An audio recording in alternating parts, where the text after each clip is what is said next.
I stood there, staring at the casket like I was frozen in place. 9 years old. That's how old my son was.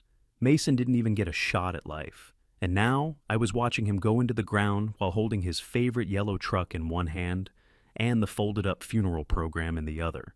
My hands wouldn't stop shaking.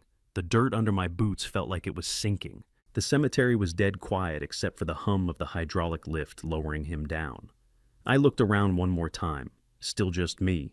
No family, no friends.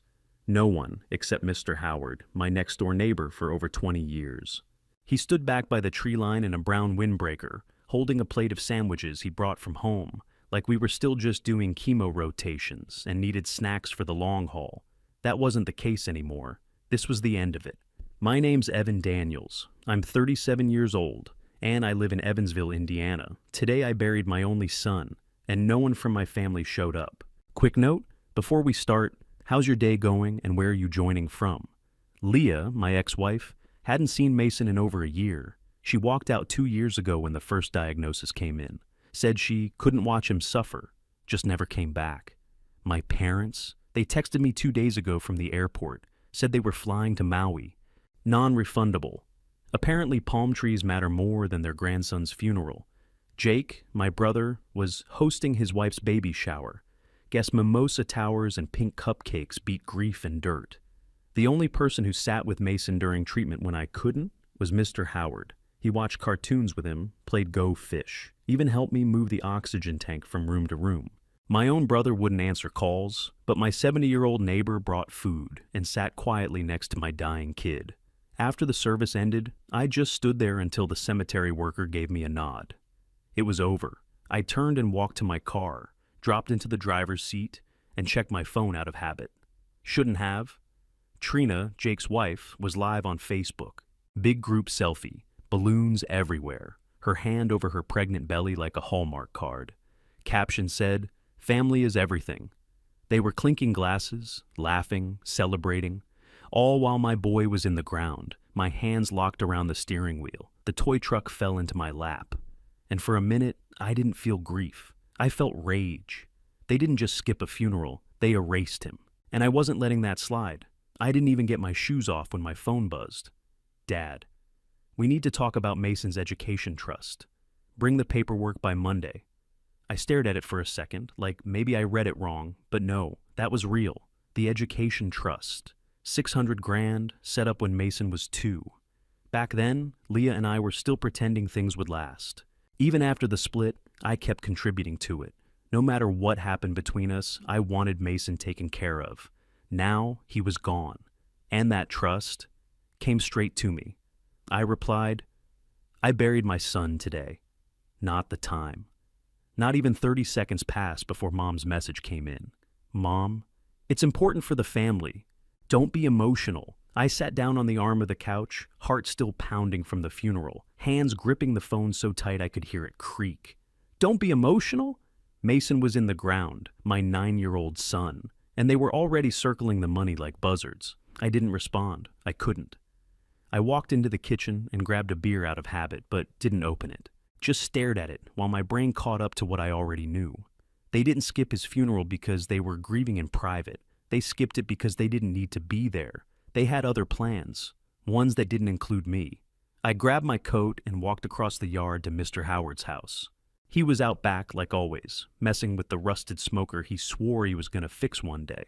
When he saw my face, he didn't ask anything, just said, "Want to sit?" I told him what happened, every word of it, the texts, the tone, the timing.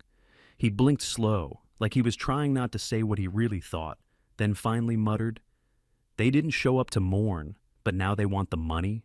Hell no." He stood up straight, shoulders tense. "Evan, you've been killing yourself for that boy for years. Where were they? Where were they when we were trading off nights at the hospital? When you couldn't afford Uber rides to chemo and I had to drive you both at 5 a.m.? I didn't answer, didn't need to. He already knew. I left his place, walked back home, and sat down at my kitchen table.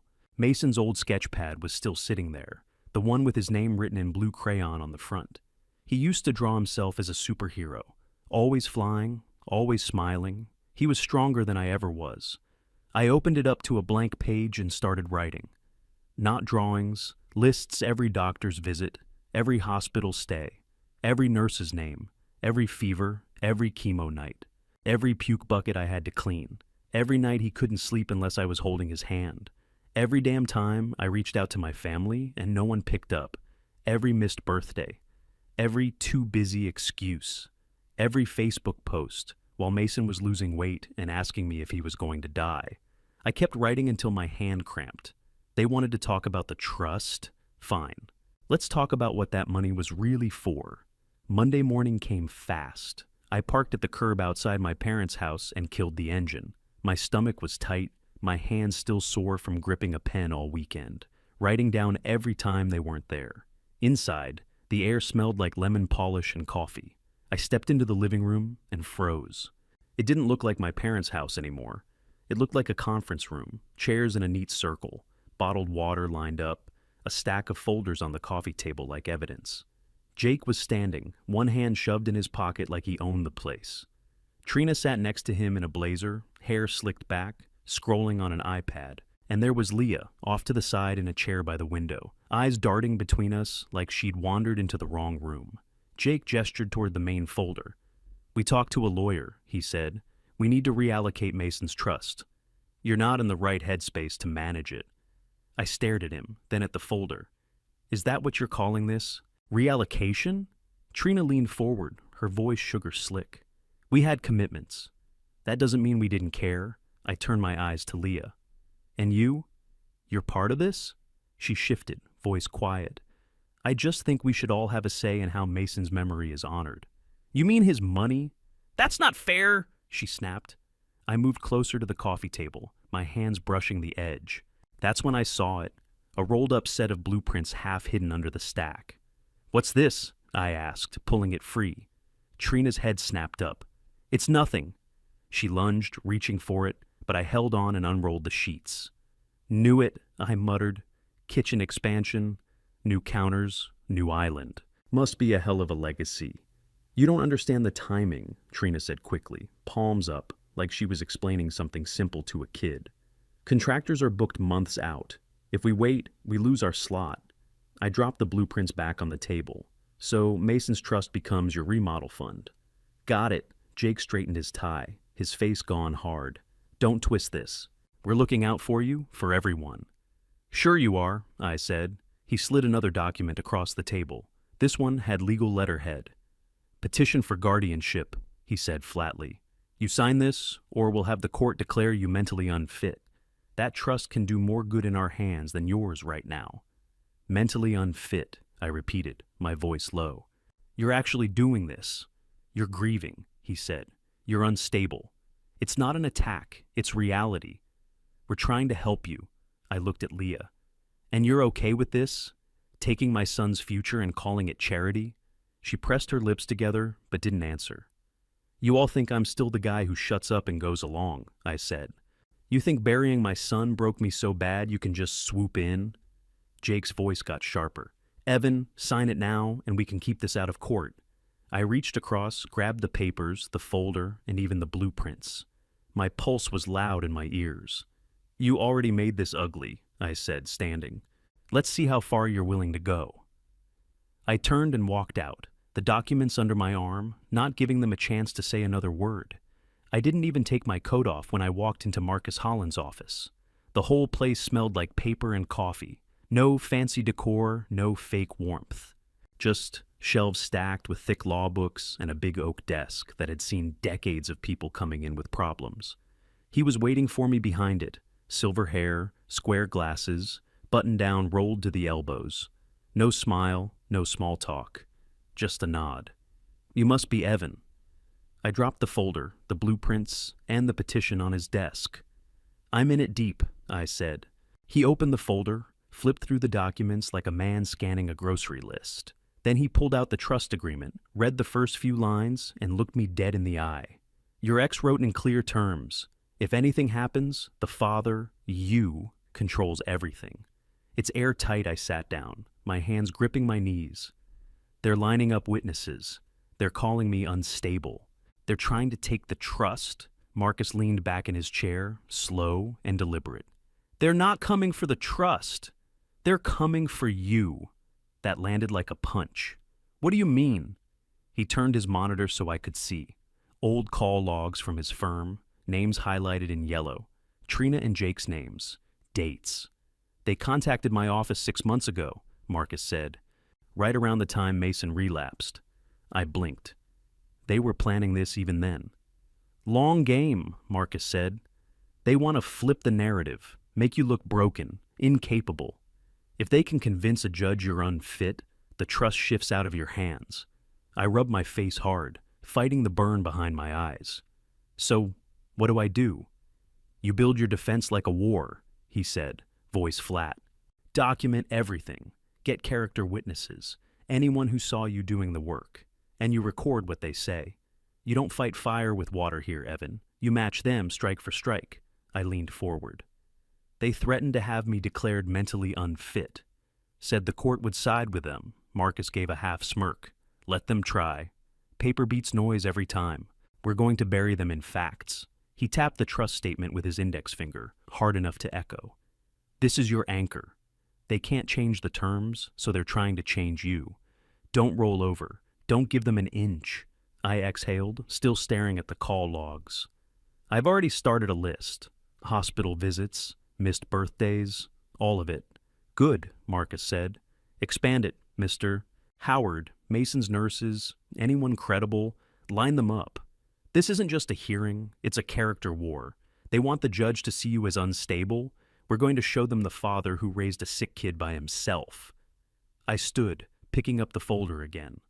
So I build my defense? Marcus nodded once. Like one, because that's what this is. I walked out of his office with the papers under my arm and my jaw set.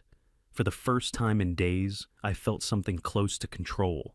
I got home and didn't sit down, not even for a second. Pulled out the boxes I'd shoved into the hall closet, bills, appointment letters, medication logs. Every crumpled parking receipt from the hospital. Every mileage note I'd made driving back and forth at 3 a.m. I started building a timeline, a real one. One by one, I laid it all out on the kitchen table. ER visits, chemo schedules, nurse logs, Mason's drawings with IV tubes hanging off his stick figure arms. It was all there. The life we lived while everyone else pretended we didn't exist. Then I called Mr. Howard. He showed up 20 minutes later with a spiral notebook. I started keeping track when Leah stopped showing up, he said, placing it gently on the table. Didn't think I'd ever need it. Inside were notes dated all the way back to Mason's first hospital stay, times he picked up meds, days he babysat while I worked remote, even days he just sat on the porch in case I needed backup. I can sign an affidavit, he said. Whatever you need. The next day I reached out to Ms. Gomez, Mason's nurse from his chemo rounds. She didn't hesitate. Sent back a signed letter that ended with, Mr. Daniels is the most involved parent I've seen in 17 years of pediatric care.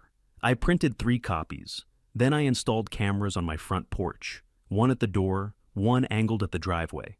Motion alerts set to ping my phone. I wasn't taking chances anymore. 2 nights later, Trina showed up. I didn't open the door, just cracked the window enough to hear. She stepped into the frame like she was posing for a campaign photo. Evan, she said, soft, fake. I didn't come to argue. I just want you to think about this reasonably. I didn't speak. The camera caught everything, her tone, her expression, every word. This doesn't have to go public, she said. By that weekend, I had everything sorted. Files, statements, video, timestamps. It was a damn war room in my kitchen. All that was left was for them to make their move. And I was ready when they did. The envelope showed up on a Thursday. Thick, certified mail. The kind that doesn't fold. I opened it at the kitchen counter, hand steady, heart not so much. Emergency petition for guardianship. Daniels versus Daniels. There it was, full-blown legal war. They were filing to have me declared mentally unfit. Attached to the packet was an affidavit from Melissa, a woman I used to call a friend. She'd been around during Mason's early treatments, helped out a few times. I hadn't talked to her in over a year. Now, here she was, saying I'd shown erratic emotional behavior during Mason's illness, that I was prone to mood swings, unstable, and unfit to manage a financial trust of this size. They even brought up the night I collapsed in the hospital hallway. I'd been up for 72 hours, hadn't eaten, hadn't slept. Mason had spiked a fever, and I just dropped. Nurses caught me before I hit the tile. In the affidavit, they called it reckless neglect. By Friday morning, the local paper had it on the front page of the community section. Family fights to save grieving father from himself.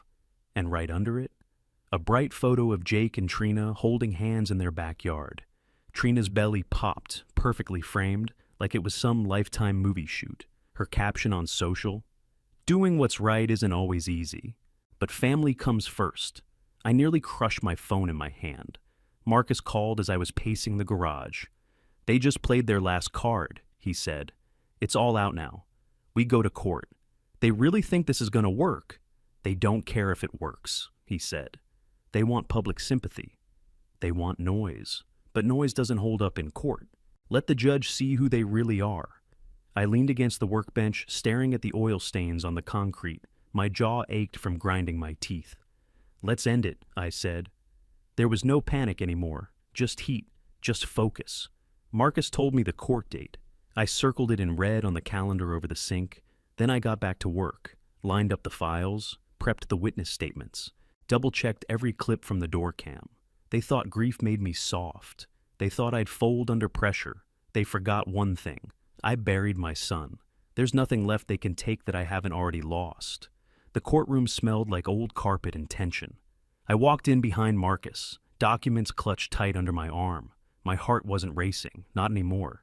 It was steady, focused, cold in the way you only get when you've already lost the worst thing that could be taken from you. The room was packed. Probably half of them didn't even know the details, just came for the drama. You could feel the eyes on me the second I stepped through the doors. Jake and Trina were already seated, front row. Trina wore a fitted black blazer, hair pulled back, not a single piece out of place. Like she was dressed for sainthood.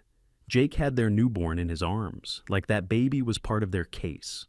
Probably was. And Leah, sitting next to them, not looking at me, just adjusting her blouse and staring straight ahead, like all of this had nothing to do with her. Judge walked in, everyone rose, gavel cracked. This was it. Trina spoke first.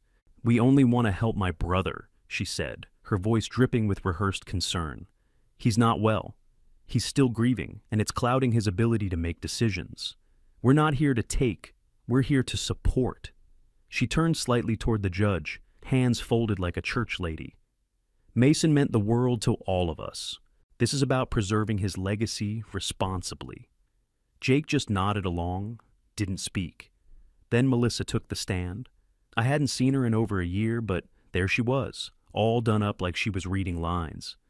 "Evan had episodes," she said, voice soft, almost shaky. "During Mason's illness, he'd go from calm to angry in seconds. Once, I found him crying in the hospital parking lot, punching the steering wheel. It scared me. I worried for Mason. Marcus didn't flinch, didn't even blink. When it was his turn, he walked straight to the center of the room and set a thick stack of binders down. "No opinion," he started, "just facts." He opened the first binder. Documented appointments. 83 total, all attended by Mr. Daniels. No absences, no missed check-ins. He held up another binder.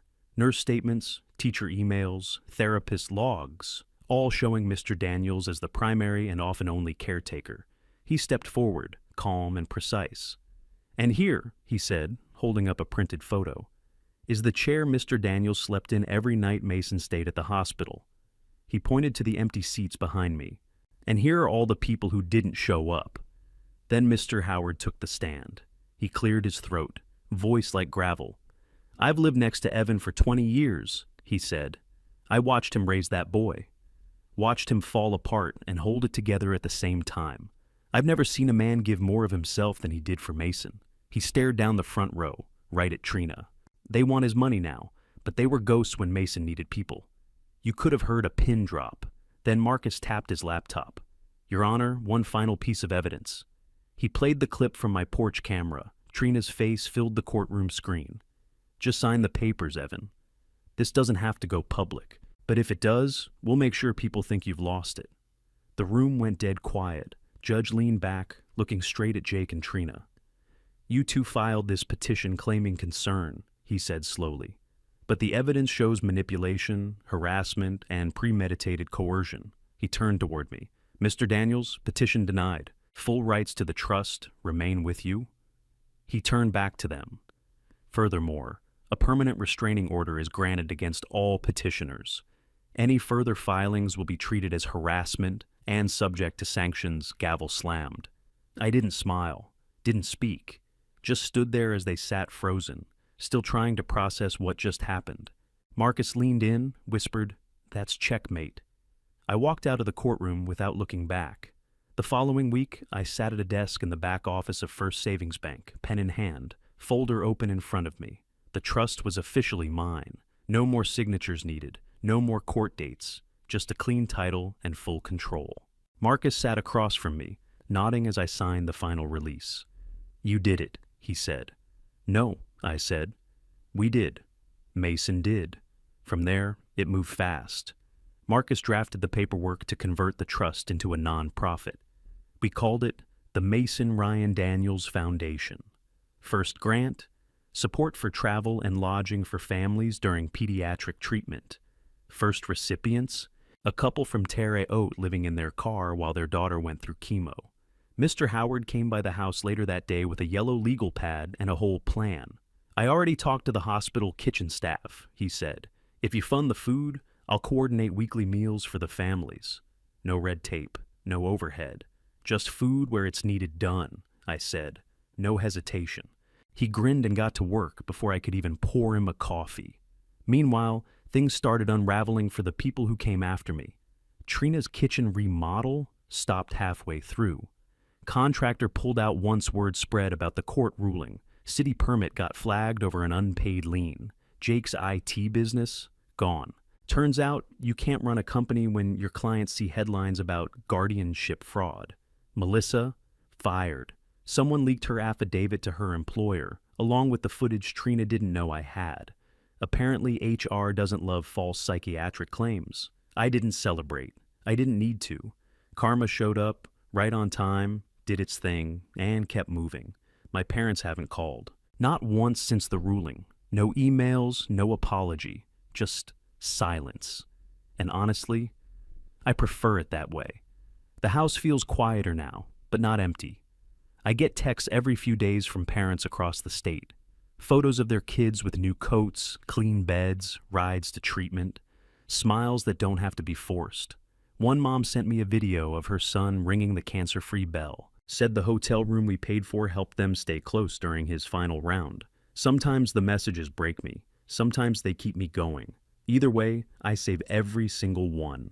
That's Mason's legacy, not just a trust fund, not a plaque or a charity golf event. Real help, real people. Hope that shows up and stays. I sit with that every night. And I finally sleep. I parked the truck under the old maple at Greenwood Cemetery. Wind was light, cold enough to sting, and the leaves under my boots cracked like thin glass with every step. I walked the path I knew by heart now. Row 6, left side, second from the end. Mason's spot. The toy truck was already in my hand.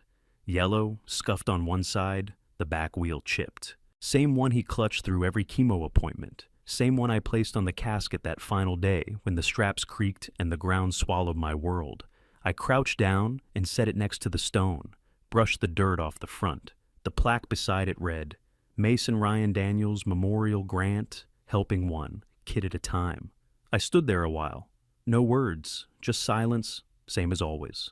My phone buzzed in my pocket. I pulled it out. Text from a number I didn't know. Attached was a photo of a little boy in a hospital gown holding a certificate with Mason's name on it. The message said, "He's in remission. You helped save my boy. Thank you." My throat tightened. I looked at the sky, then back down. I whispered, "We did, buddy." I sat down on the cold stone edge and let the wind cut through me. Not because I needed to feel pain, but because I needed to feel something. It still hit like it did the first week. That ache doesn't go away. It just finds different corners to hide in. But I wasn't the same man who once folded at every guilt trip. I wasn't the man my family thought I'd stay, quiet, compliant, scared to stand alone. I buried my son, and I buried the version of me who let people step over him to get what they wanted. What rose out of that hole wasn't soft, it was sharp. I'll never stop grieving, never stop missing his laugh or the way he used to call every nurse a doctor just to mess with them. But I'll also never let anyone take from him again. Or from me. I stood up, wiped the back of my jeans, and took one last look at the stone. Then I got back in the truck, started the engine, and stared out at the road ahead. Mason's work wasn't done, and I'd keep doing it. One fight at a time.